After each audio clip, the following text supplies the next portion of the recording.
આગામી 26 તારીખે સ્થાનિક સ્વરાજ્યની ચૂંટણીનું મતદાન થશે। ગુજરાત ફર્સ્ટ લોકોને અચૂક મતદાન કરવા માટે અપીલ કરી રહ્યું છે।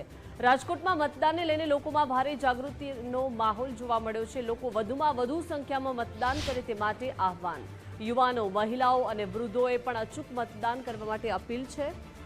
મતદાન આપણો અધિકાર અને જવાબદારીનું સૂત્ર અત્યારે સાર્થક કરવામાં આવી રહ્યું છે। રાજકોટના વિવિધ વિસ્તારોમાં મતદાનને લઈને અનેરો ઉત્સાહ જોવા મળી રહ્યો છે।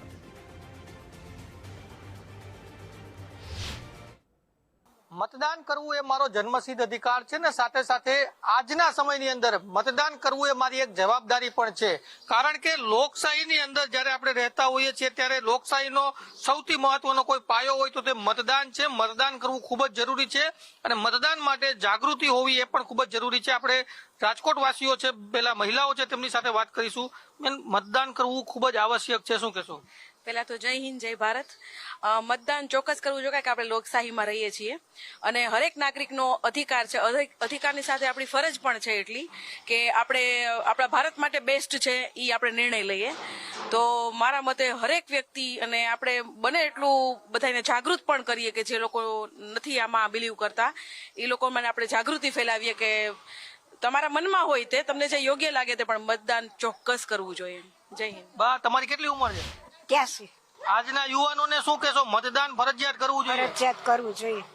જરૂરી છે? જરૂરી છે। તમે કેટલા વર્ષથી મતદાન કરો છો? ઘણા વર્ષ થઈ ગયા। બેન, શું કહેશો? મતદાન ખૂબ જ આવશ્યક છે ને જરૂરી છે ને આપણી જવાબદારી છે?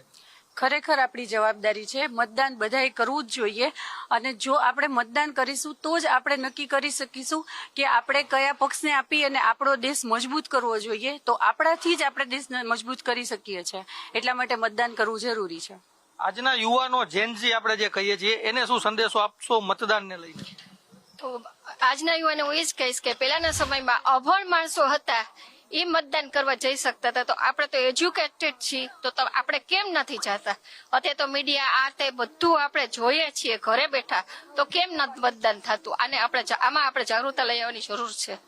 ચોક્કસ આપણી સાથે યુવાઓ છે, તેમની સાથે વાત કરીશું। એક યુવાન તરીકે શું માનો છો, મતદાન કરવું તમારા માટે કેટલું જરૂરી? ખૂબ જ જરૂરી છે, કેમ કે આપણને એને રાઈટ આપવા, એ લોકો આપણને રાઈટ આપે છે તો આપણી ડ્યુટી બને છે કે એ રાઈટને આપણે બહુ સારી રીતે ફોલો કરી અને આપણી પાસે એટલી મોટી જિમ્મેદારી છે કે આપણે આખી સત્તા બદલાવી શકીએ છીએ। તો આજના યુવાનો એ બહુ સારી રીતે સમજે છે, કેમ કે એજ્યુકેશન ને બધું બહુ નોલેજ વધી ગયું છે, પોલિટિકલ ને બધી રીતે। તો એ રીતે અત્યારે બહુ જ અવેરનેસ આવી ગઈ છે અને બહુ જ ઇમ્પોર્ટન્ટ બી છે। જે લોકોને નો બી ખબર હોય એ લોકોને બી ખબર હોવી જોઈએ કે આપણે પાસે આવડી મોટી જિમ્મેદારી છે અને આટલું મોટું રાઈટ આપેલું છે, તો આપણી ડ્યુટી બને છે કે આપણે એ ફોલો કરીએ। ચોક્કસ જવાબદારી છે। એક યુવાન તરીકે શું માનો છો, મતદાન કરવું કેટલું જરૂરી? મારું કહેવું એમ છે કે જો નાગરિક જાગૃત થશે મતદાનને લઈને તો જ આપણો દેશ જાગૃત થશે અને આપણે આ વિકાસશીલ દેશને વિકસિત કરવા માટે આપણે મતદાન કરવું એક ખૂબ જરૂરી વસ્તુ।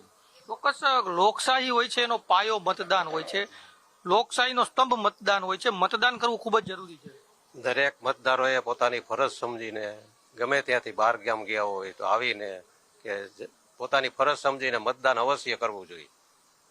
આજના નવા મતદારો જે 1-2 વખત મતદાન કર્યું છે તો પ્રથમ વખત મતદાન કરવાના છે, આવા યુવાઓને શું સંદેશો આપશો? દરેક બાળકોને જે એની એજ થઈ ગઈ છે એને મતદાન કરવું જરૂરી છે। ચોક્કસ મતદાન કરવું જોઈએ અને તો જ આપણા દેશની અંદર થોડોક વિકાસ વધશે। ઓકે, રાજકીય વિચારધારા કોઈ પણ હોય, મતદાન કરવું એ પ્રથમ જવાબદારી છે, પછી તમે કયા પક્ષને મતદાન કરો એ તમારો વ્યક્તિગત મુદ્દો છે। મતદાન એ ખૂબ જ જરૂરી છે। ભારત એ લોકશાહી દેશ છે। જો મતદારો પૂરતું મતદાન કરશે તો જ લોકશાહી બચશે। એટલે લોકશાહીને બચાવવા માટે દરેક મતદારે અવશ્ય મતદાન કરવું જોઈએ। ચોક્કસ સમૃદ્ધ લોકશાહીનો ઉત્તમ પાયો અને મહત્વનો પાયો એ મતદાન છે। યુવાઓ હોય, વૃદ્ધો હોય, મહિલાઓ હોય, જેનજી હોય, તમામ મતદાન કરે। મતદાન કરવું એ આપણો અધિકાર છે અને સાથે સાથે આજના સમયની અંદર મતદાન કરવું એ આપણી જવાબદારી પણ છે। કેમેરા પર્સન અભય ત્રિવેદી સાથે ગૌતમ બેડા, ગુજરાત ફર્સ્ટ, રાજકોટ।